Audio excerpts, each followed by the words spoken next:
ko sa'yo, ano ba ang pipiliin mo? Magkamali at matoto o hindi magkamali pero hindi ka rin natuto?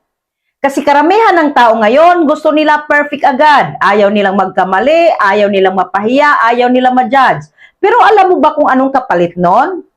Wala silang progress. Kasi habang hinihintay mong maging perfect ang lahat, may ibang tao na kahit hindi pa ready, umaaksyon na. At yung mga taong yon, sila yung unti-unting umaangat. Real talk, walang taong naging successful na hindi nagkamali. Lahat yan dumaan sa mali, rejection, pagdududa sa sarili. Pero hindi sila tumigil kasi naintindihan nila na ang pagkakamali, hindi yun kalaban. Iyan ang teacher mo. Kung ikaw ay content creator, ilang beses ka nang nag-isip mag-post pero hindi mo tinuloy. Bakit? Kasi feeling mo hindi ka perfect. Kasi baka may magsabi na kung ano. Kasi baka walang manood. Pero tanong ko ulit sa'yo, ano ang mas nakakatakot? Magkamali o manatiling pareho ka pa rin after 1 year?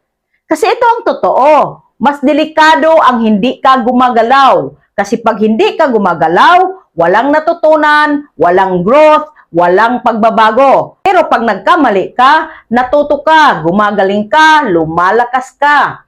Lahat ng expert ngayon, dating beginner. Lahat ng magaling magsalita, dating nauutal. Lahat ng viral creators, dating walang nanonood. Pero ang pinagkaiba nila sa'yo, pinili nilang magkamali. Hindi mo kailangan maging magaling agad. Hindi mo kailangan maging perfect agad. Ang kailangan mo lang magsimula.